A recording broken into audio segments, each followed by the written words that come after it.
Hello friends, welcome to విభక్క లాక్స్కి.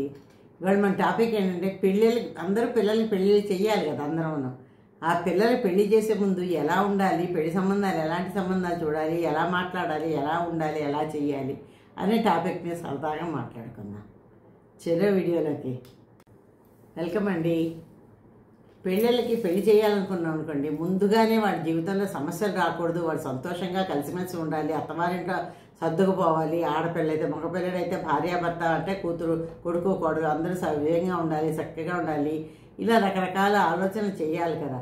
చెయ్యంది పెళ్లి చేస్తాం, పెళ్లి చేస్తాం. కానీ ఆ సంబంధం ఎలా చూసుకోవాలి? ఎవరో ఫ్రెండో స్నేహితుడో చుట్టమో ఎవరో ఒకళ్ళు చెప్తారు. దాంట్లోనే మనం ఎంక్వైరీ చేయాలి. ఇవి ఉన్నాయా, ఇవి లేవా, వాళ్ళు ఎలాంటి వాళ్ళు ఏమిటని ఎంక్వైరీ చేసి పెళ్లి చేసుకోవాలి. ఎప్పుడైనా ఫస్ట్ ఏంటంటే మేనరిక వివాహాలు, మేనరిక అని చేసుకుంటాం కదా, అసలు చేసుకోకూడదు.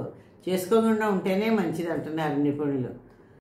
ఎందుకు వద్దంటాం మేనరిక వివాహాలు అంటే, జీన్స్ ఒకటే ఉంటాయి కాబట్టి పిల్లలు సరిగ్గా పుట్టరు, సరిగ్గా ఉండరు, ఎక్కడో ఏదో లోపం వస్తుంది ఇలాంటివి.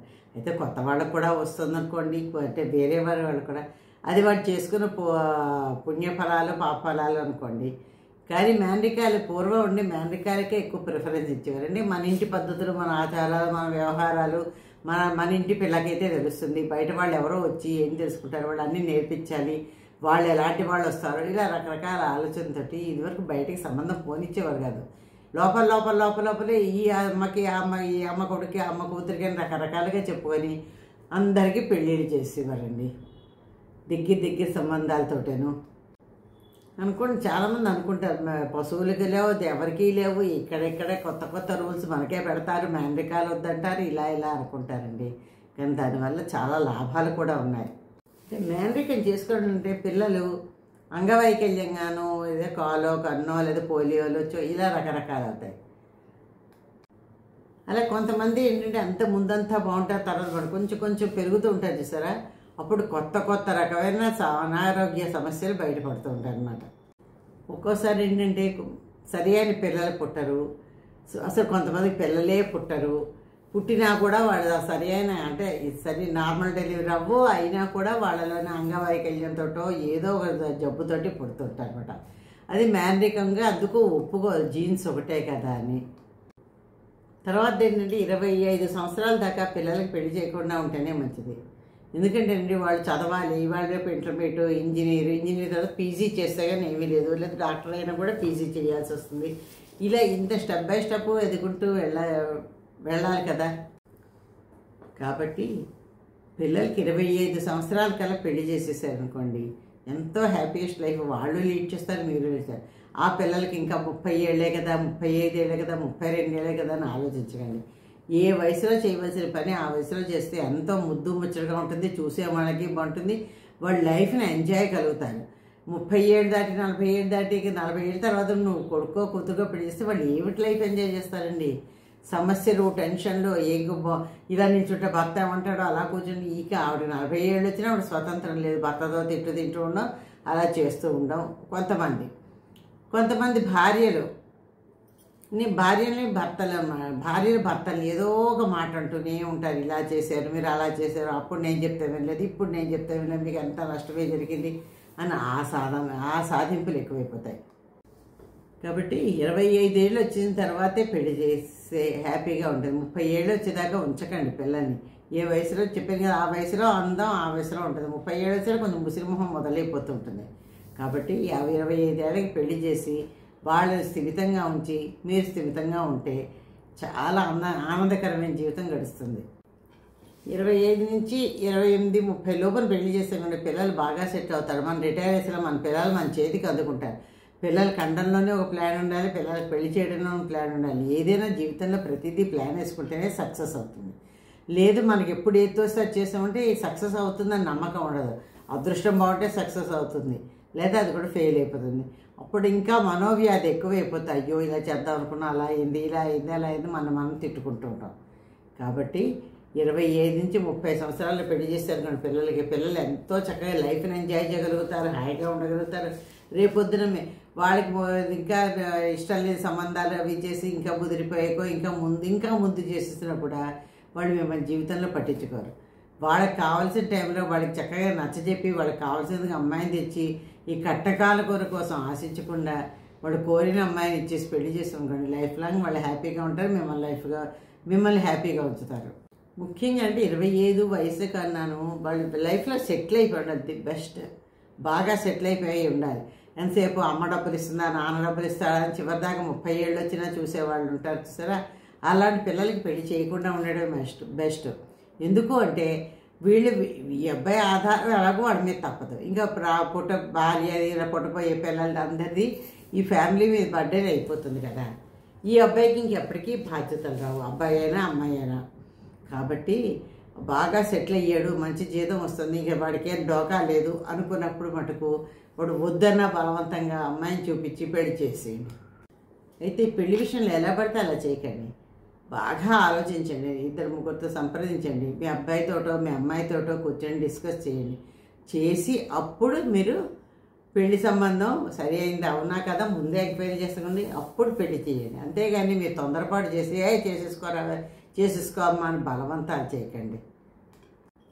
మీరు ఆడపిల్లకి పెళ్లి చేసినా మగపిల్లడికి పెళ్లి చేసినా వాళ్ళ అభిప్రాయాలు కనుకోండి. ముందు పెళ్లి పాటలకు వెళ్ళే ముందే మీకు ఎలాంటి అబ్బాయి కావాలి, ఎలాంటి అమ్మాయి కావాలి, ఎలా ఉండాలి, ఏం చదవాలా, ఉద్యోగం చెయ్యాలా, ఇవన్నీ అడిగి జాగ్రత్తగా ప్రిపేర్ అయ్యి పెళ్లి చూపులకు వెళ్ళిన తర్వాత పెద్దలు అడుగుతారు అనుకోండి, వాళ్ళకి ఇష్టమైతే ఇంకొడితే మనం ఓకే చేద్దాం, లేదంటే బాయ్ బాయ్ చెప్పేసి వచ్చేయాలి. అంతేకాని బలవంత పెళ్ళిళ్ళు చేయకండి. పిల్ల బాగుంది, ఆస్తుంది, ఈ కొబ్బరి చెట్లు ఉన్నాయి, ఈ చెట్లు ఉన్నాయి, ఆ చెట్లు ఉన్నాయి ఆశ పెట్టకండి.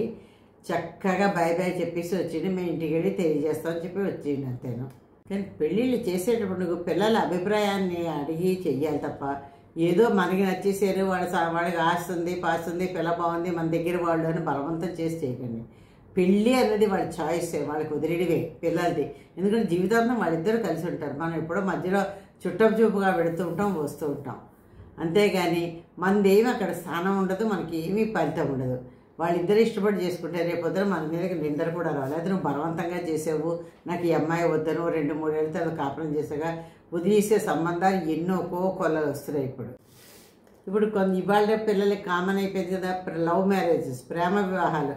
నేను ఈ అమ్మాయినే చేసుకుంటాను, ఈ అబ్బాయినే చేసుకుంటాను, ఇంట్లో ఆడపిల్ల ఇటు మగపిల్లడు పట్టుబట్టున్నారనుకోండి, అది మీరు సొంతంగా నిర్ణయాన్ని తీసుకోకండి, అలాగే చేసుకోండి అని చెప్పి చేసుకున్నందు వల్ల లాభ నష్టాలన్నీ కూడాను చక్కగా క్లియర్గా చేసి విడమర్చి చెప్పండి. ఎందుకంటే కులాంతర వివాహాల వల్ల చాలా కష్టాలు ఉంటాయి. ఒకరి కులం ఒకరికి, ఒకళ్ళ మతం ఒకరికి పడ్డం మానేసింది కదా. పడ్డమని ఎవరు మొదటి నుంచి ఎలా పెరిగే అలా ఉంటాం. కాబట్టి ఈ కులాంతర వివాహాలైనా మతాంతర వివాహాలైనా మీకు చెప్పండి, దీనివల్ల ఈ ప్రాబ్లం ఉంది, ఈ ప్రాబ్లంలో నువ్వు ఇలా బాధపడతావు, ఆ తర్వాత మా దగ్గరికి వస్తే మేము ఏమీ చేయలేము, మాకే హెల్త్లు బాగుండవు, ఎవరు రకరకాలు చెప్పండి. చెప్పి వాళ్ళ తర్వాత ఏ నిర్ణయం తీసుకున్నారో మనకు తాపిగా తెలుస్తుంది. ఇన్ని కష్ట నిష్టాలు చెప్పినా లేదు నేను ఆ అమ్మాయినే చేసుకుంటాను, ఆ అబ్బాయిని వదిలేయండి, వాళ్ళ నిర్ణయాన్ని వాళ్ళకే వదిలేయండి, వదిలేసి చేసుకోండి.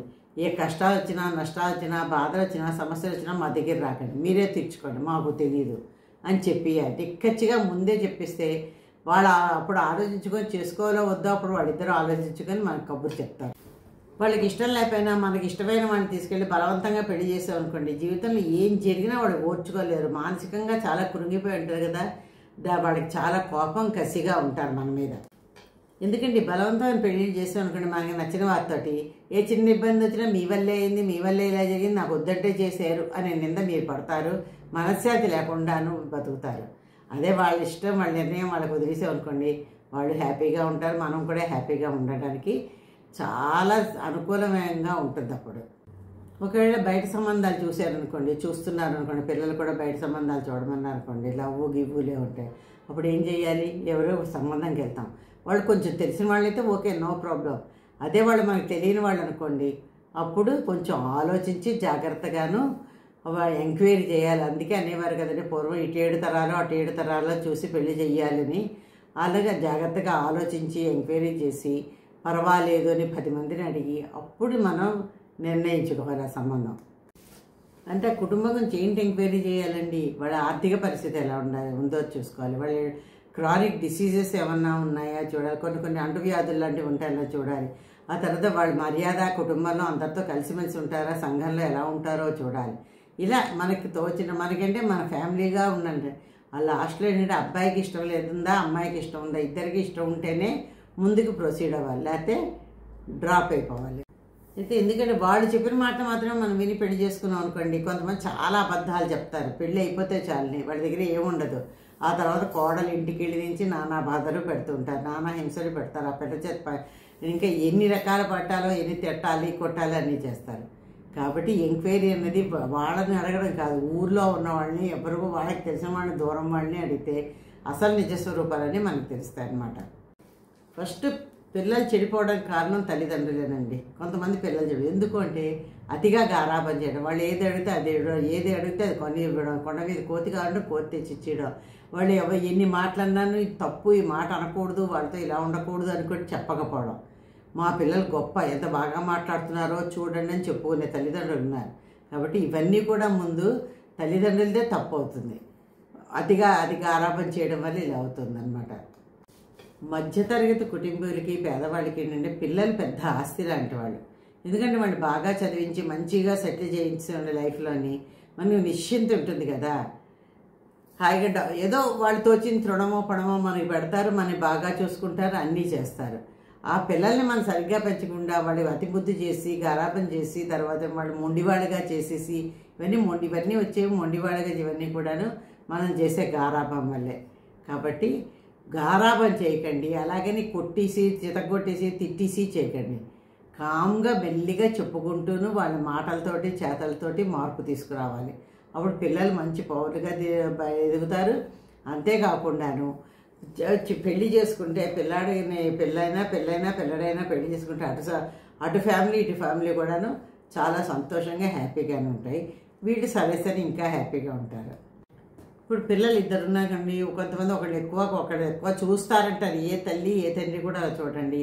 2 కళ్ళు నీకు ఏ కన్ను కావాలంటే నాకు కుడి కన్ను కావాలి, ఎడం కన్ను వద్దంటే ఎడం కన్ను ఊరుకుంటున్నా ఎడకూడు అలా కాదు. ఏ పిల్లలైనా ఎవరైనా సమానంగా పెంచారు. కొంతమంది అంటారు సమానంగా పెంచలేదు, వాడు పెద్దవాడికి మీరు ముద్దు ఎక్కువ చేశారు, చిన్నవాడికి చేయలేదు, ఇలా రకరకాలుగా ఎవరో అన్ని వాళ్ళు అంటూనే ఉంటారు అనుకోండి. అది ఆ పిల్లల చెవిలో పడ్డాదనుకోండి, ఆ పిల్లలు పెద్ద అనుకోండి, నేను చిన్నప్పటి నుంచి నాకు ఏమీ సరిగ్గా చూడలేదు, అమ్మా నాన్న కష్టపడి ఇంత చేశాను, నా జీవితం ఇలా అయిపోయింది అనవసరంగా ఇలా రకరకాలుగా అనుకోండి. వాళ్ళ పిల్లలు కూడా నాయనమ్మ తాత లేదా అమ్మమ్మ తాత నన్ను పెంచలేదు, నన్ను సరిగ్గా చేయలేదు, అందుకే నేను ఇలా అయిపోయాను, మీరున్నా జాగ్రత్తగాను మీరు ఏది అడిగితే అది చేస్తాను, జాగ్రత్తగా ఉండండి అని చెప్తారు. ఇవ్వండి పిల్లలకి పెళ్లి చేసే ముందు మనం 4 ఆలోచించి 4 ఎంక్వైరీ చేసి ఇలా చేయాలి. చేస్తే వాళ్ళ భవిష్యత్తు బాగుంటుంది, వాళ్ళ భవిష్యత్తు బాగుంటుంది, మనం సంతోషంగా ఉండగలుగుతాం. ఇవన్నీ ఎలా ఉన్నాయి, ఇందులో ఏ పాయింట్ బాగుందో కామెంట్లో పెట్టి లైక్ చేసి సబ్స్క్రైబ్ చేయండి. Thank you, bye.